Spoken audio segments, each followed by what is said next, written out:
The new administrator tried to pin a resident's near death on me to bury his own cost cutting and end my career for good. He forgot two things. The cat had already woken me, and who the harmless old man in room 9 used to be. I worked nights at Magnolia House, a small care home on the edge of town, for 11 years. I knew which residents couldn't sleep, who liked their tea at 3 a.m., whose hand to hold when the dark got heavy. It never paid much. It was never going to. But those people were mine to look after, and I did it right. Then Colton took over as administrator. He came in talking about efficiencies. He cut the night staff from 3 down to 1. Me. He swapped the good supplies for cheap ones. He even dropped the supplier who delivered our emergency call button batteries for years because he found someone 2 cents cheaper who never quite delivered on time. He walked the halls with a clipboard and saw line items where the rest of us saw people. There was a cat too, an orange tabby who'd adopted the place, sat in the sunroom, made his rounds like he was on staff. The residents lit up for him. Colton put up a no animals sign and told me to keep him out. So of course I kept letting him in on the cold nights. And the residents and I agreed to call him Sunny and never mention it in front of the clipboard. Sunny slept in the linen room most nights, except one. One night in February, he wouldn't settle. He kept pacing, mewing at my feet, trotting toward the east hall and back until I finally followed him. And he led me straight to room 4, where Mr. Hadley had gone gray and quiet in his bed, his chest barely moving. Something had gone wrong, fast. I hit the call button. Nothing. The batteries Colton had cut corners on were dead, so I ran. I called it in myself, and I kept that man breathing until the ambulance came. Mr. Hadley lived. The paramedics told me another 10 minutes and he wouldn't have. You'd think that would be the end of it. A good night. A life saved. But Colton saw a different problem. There had been a near death on his watch, and if anyone looked too closely, they'd find the dead call button.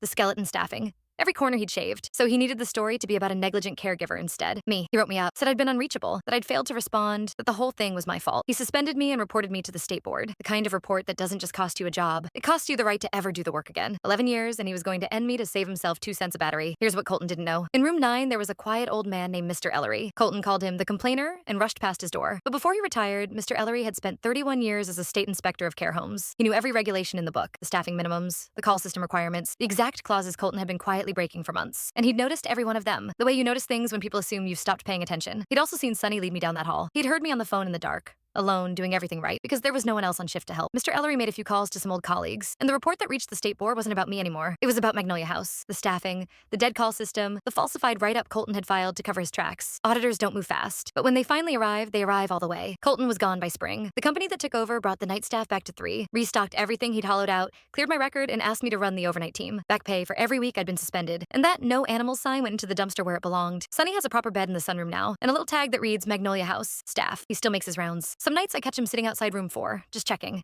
And I don't tell him he can stand down. He earned that post. People ask how I kept my career after a night like that. Honestly, I didn't do anything but my job and let a cold cat in from the dark. Some folks call that luck. Around here, we call it karma.